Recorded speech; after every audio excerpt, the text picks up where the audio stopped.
Functions in C plus plus को हमने start किया हुआ था, जिसमें से फंक्शन क्या होते हैं, फंक्शन को हम किस तरह से डिक्लेयर कर सकते हैं, फंक्शन को हम किस तरह से डिफाइन कर सकते हैं और फंक्शन को किस तरह से हम कॉल कर सकते हैं, फंक्शन बनाने के हमारे पास कौन से बेनिफिट्स हैं, ये तमाम चीज़ें हम लास्ट लेक्चर में देख चुके हैं। अगर आपने वो वीडियो नहीं देखी तो उसका लिंक मैं आपको डिस्क्रिप्शन के अंदर भी दे दूंगा और आई बटन के अंदर भी दे दूंगा, आप चेकआउट कर सकते हैं। उसके बाद हमने देखा था कि फंक्शन को डिफाइन करने के हमारे पास 4 वेज होते हैं। ओके हो गया, जिसमें से takes nothing and returns nothing function को हम लास्ट वीडियो में देख चुके हैं। तो मैं आपको रिकमेंड करूंगा कि आप लास्ट वीडियो को ज़रूर एक्सेस करें।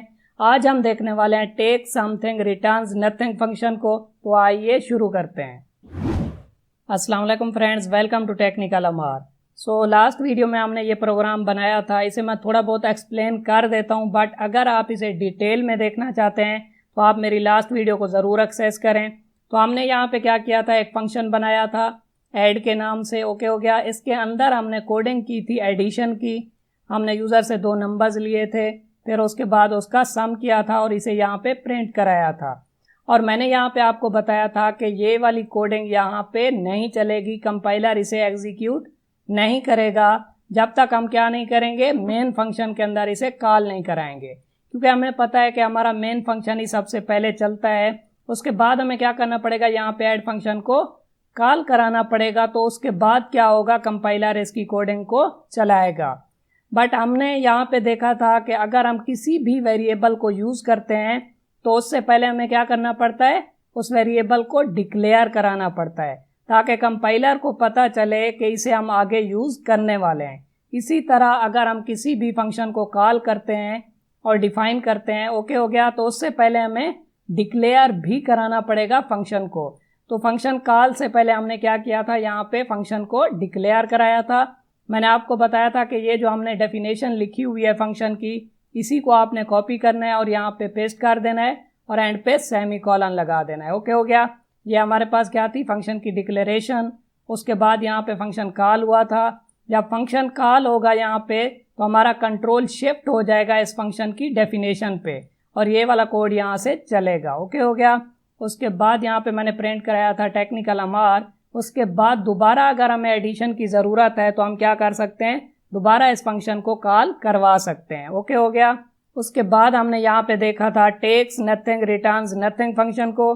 तो मैंने आपको यहाँ पे बताया था कि ये हमारा जो फंक्शन बना हुआ है ये takes nothing returns nothing type का है, क्योंकि अगर आप इसकी डेफिनेशन में देखें तो हम यहाँ पे कोई भी वैल्यू टेक नहीं कर रहे, हमारे पैरेंथेसिस एम्प्टी हैं। ओके हो गया, और यहाँ पे कुछ भी हम रिटर्न नहीं करवा रहे, इसलिए हमने रिटर्न टाइप क्या रखा था, वाइड रखा था। ओके हो गया, तो अब हम देख लेते हैं takes nothing returns nothing function को। तो उसके लिए मैं क्या करता हूँ, फर्स्ट ऑफ ऑल आपको ये बताना चाहता हूँ कि हर फंक्शन के अपने ही वेरिएबल होते हैं। ओके, यहाँ पे जो हमने वेरिएबल बनाए हुए हैं ए बी एंड सम के नाम से, इन्हें मैं इस फंक्शन के अंदर यूज़ नहीं कर सकता, क्योंकि ये ऐड फंक्शन के वेरिएबल्स हैं। ओके हो गया, हर फंक्शन के अपने ही वेरिएबल्स होते हैं।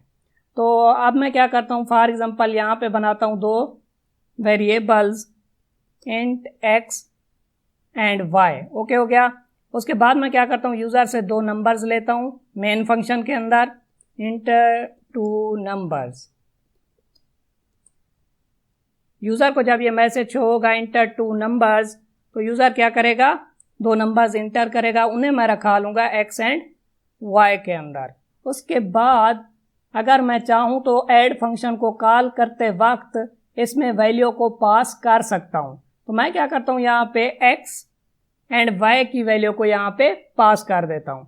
बट उससे पहले मैं आपको एक और चीज़ दिखाना चाहता हूँ कि यहाँ पे हमने यूज़र से 2 नंबर्स लिए एक्स एंड वाई के नाम से। ओके हो गया, अब ये एक्स एंड वाई किस फंक्शन के वेरिएबल हैं, मेन फंक्शन के वेरिएबल हैं।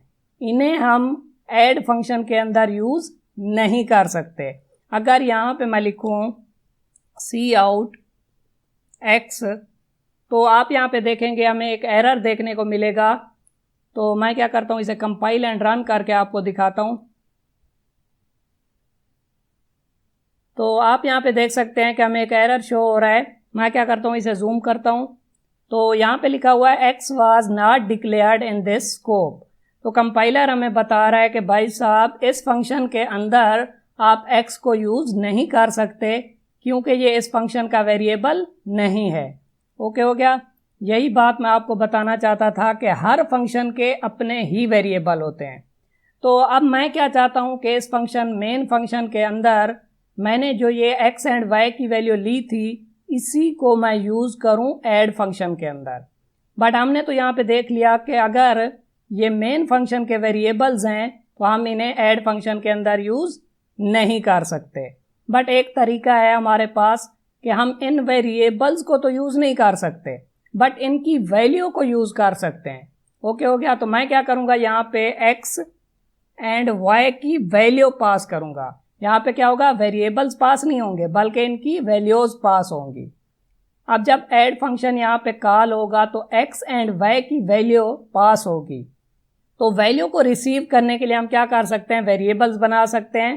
तो मैं क्या करता हूँ, यहाँ पे जब हम फंक्शन को डिफाइन कर रहे हैं तो यहाँ पे मैं क्या करता हूँ, एक वेरिएबल बनाता हूँ a के नाम से, कॉमा लगा के एक और वेरिएबल बनाता हूँ b के नाम से। ओके हो गया। x की जो वैल्यू होगी वो चली जाएगी a के अंदर एंड y की जो वैल्यू होगी वो चली जाएगी b के अंदर। ओके। यहाँ पे आपने एक रूल ये भी याद रखना है कि जब हम वैल्यू पास करेंगे तो उसके बाद रिसीव करते वक्त आप इस तरह से नहीं कर सकते कि इंट a कॉमा b। आपको क्या करना पड़ेगा, हर वेरिएबल के साथ डेटा टाइप भी लगाना पड़ेगा। अगर हमारे पास यहाँ पे 3 वेरिएबल्स होते, ओके हो गया, तो यहाँ पे हमें क्या करना पड़ता, एक और वेरिएबल बनाना पड़ता डेटा टाइप के साथ। ओके। तो यहाँ पे हम जस्ट a एंड b को रखने वाले हैं। तो यहाँ पे क्या होगा, x एंड y की जो वैल्यू है वो a एंड b के अंदर पास हो जाएगी, कॉपी हो जाएगी। तो अब हम क्या कर सकते हैं, इसकी वैल्यू को यूज़ कर सकते हैं ऐड फंक्शन के अंदर। इन वेरिएबल्स को तो हम यूज़ नहीं कर सकते बट इनकी वैल्यूज़ को यूज़ कर सकते हैं। ओके हो गया। a एंड b में वैल्यू आ चुकी है x एंड y वाली। तो अब हमें यहाँ पे a एंड b बनाने की भी ज़रूरत नहीं है और यूज़र से वैल्यू लेने की भी ज़रूरत नहीं है क्योंकि वैल्यू हमें मिल रही है मेन फंक्शन से और यहाँ पे a एंड b में कॉपी हो रही है। ओके हो गया। उसके बाद हमने यहाँ पे एक वेरिएबल बनाया सम के नाम से, a प्लस b करके हमने सम के अंदर रखा दिया, यानी कि जो x और y वाली वैल्यूज़ थी उन्हें हमने क्या किया, एडअप किया और सम के अंदर रखा दिया। उसके बाद मैंने क्या किया, यहाँ पे सम को प्रिंट करवा दिया। आई होप कि आपको ये चीज़ समझ में आई होगी। तो अब यहाँ पे हम क्या करते हैं, इसे यहाँ से मैं इरेज कर देता हूँ। सो आप यहाँ पे देख सकते हैं कि हमारे प्रोग्राम का फ्लो क्या होगा।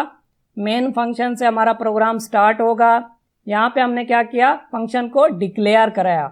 लास्ट वीडियो में मैंने आपको बताया था कि हम फंक्शन को किस तरह से डिक्लेयर करते हैं। ये जो हमारे पास फंक्शन की डेफिनेशन है, क्योंकि ये चेंज हो चुकी है, तो मैं क्या करूँगा, इसे यहाँ से कॉपी करूँगा और यहाँ पे पेस्ट कर दूँगा और एंड पे हम लगाएंगे सेमी कॉलन। ओके हो गया। तो हमने यहाँ पे क्या किया, फंक्शन को डिक्लेयर कराया, कंपाइलर को बताया कि हमारा एक ऐड नाम का फंक्शन होने वाला है जिसे हम कॉल कर सकते हैं। ओके हो गया। तो यहाँ पे मैंने क्या किया, यूज़र से 2 नंबर्स लिए, उसके बाद x एंड y में जो वैल्यू आई उसे मैंने पास कर दिया ऐड फंक्शन के अंदर। ओके हो गया। और यहाँ पे मैंने क्या किया, a एंड b में उसकी वैल्यू को रिसीव किया और यहाँ पे एडिशन करा दी और रिजल्ट को यहाँ पे प्रिंट करवा दिया। ओके हो गया। अब अगर मैं इसे कंपाइल एंड रन करूं सो हमें यहाँ पे शो रहा है इंटर 2 नंबर्स। मेन फंक्शन के अंदर हमने ये स्टेटमेंट लिखी थी। तो मैं क्या करता हूँ, यहाँ पे एंटर करता हूँ 20 एंड 30। ये वैल्यू चली गई होगी x एंड y के अंदर। उसके बाद हमने ऐड फंक्शन को कॉल किया, x एंड y की वैल्यू को पास किया, उसके बाद उसकी एडिशन हुई ऐड फंक्शन के अंदर और हमें ये रिजल्ट शो हुआ सम इज 50 ऐड फंक्शन के अंदर। ओके हो गया। सो अब आप यहाँ पे देख सकते हैं कि हमने क्या किया, ऐड फंक्शन के अंदर वैल्यू को पास किया और यहाँ पे वैल्यू को रिसीव किया। फंक्शन की डेफिनेशन बनाते वक्त हमने वैल्यूज़ को रिसीव किया, यानी कि हमने वैल्यूज़ को टेक किया मेन फंक्शन से। वैल्यूज़ को हमने टेक किया तो ये क्या होगा, हमारे पास टेक समथिंग नेचर का होगा, टेक समथिंग नेचर का होगा। और हमने यहाँ पे ऐड फंक्शन के अंदर कोई भी रिटर्न टाइप नहीं लगाया हुआ, यानी कि कोई भी रिटर्न स्टेटमेंट नहीं लिखी हुई, तो ये क्या होगा, रिटर्न्स नथिंग टाइप का होगा। हमने कुछ भी रिटर्न नहीं कराया। ओके हो गया। एक और चीज़ आप यहाँ पे देख लें कि ये जो हमने एक्स एंड वाई की वैल्यू पास की, ये हमारी एक्चुअल वैल्यूज़ थी। ये हमारी क्या थी, एक्चुअल वैल्यूज़ थी। इसलिए हम क्या कहते हैं, इसे हम कहते हैं एक्चुअल आर्गुमेंट्स। ओके हो गया। ये हमने आर्गुमेंट्स पास किए, ये एक्चुअल आर्गुमेंट्स थे। और ये हमारे पास क्या होंगे, फॉर्मल आर्गुमेंट्स। जिस तरह मैंने आपको बताया था कि एक वेरिएबल जिस फंक्शन का है उसी के अंदर ही वो यूज़ हो सकता है, किसी दूसरे फंक्शन के अंदर हम उसे यूज़ नहीं कर सकते। इसी तरह अगर हमने एक फंक्शन को डिक्लेयर कराया हुआ है किसी एक फंक्शन के अंदर, तो उसी के अंदर ही हम उसे कॉल कर सकते हैं। अब यहाँ पे आप देखें कि मेन फंक्शन के अंदर हमने ऐड फंक्शन को डिक्लेयर कराया हुआ है, इसलिए मेन फंक्शन ही ऐड फंक्शन को कॉल कर सकता है। किसी और फंक्शन के अंदर आप ऐड फंक्शन को कॉल नहीं कर सकते, क्योंकि हमने डिक्लेयर ही मेन फंक्शन के अंदर कराया हुआ है। इसे हम कहते हैं लोकल डिक्लेरेशन। इसे हम क्या कहते हैं, लोकल डिक्लेरेशन। ओके हो गया कि जस्ट हमने मेन के अंदर इसे डिक्लेयर कराया तो मेन ही इसे कॉल कर सकता है, कोई और फंक्शन इसे कॉल नहीं कर सकता। अगर आप चाहते हैं कि पूरे प्रोग्राम के अंदर हर फंक्शन इसे कॉल कर पाए, ऐड फंक्शन को कॉल कर पाए, तो आप क्या कर सकते हैं, इसकी डिक्लेरेशन को ग्लोबल बना सकते हैं। तो मैं क्या करता हूँ, यहाँ पे इसे कट करता हूँ। कट करने के बाद मेन फंक्शन के ऊपर इसे पेस्ट कर देता हूँ। तो अब हमारी ये हो जाएगी ग्लोबल डिक्लेरेशन।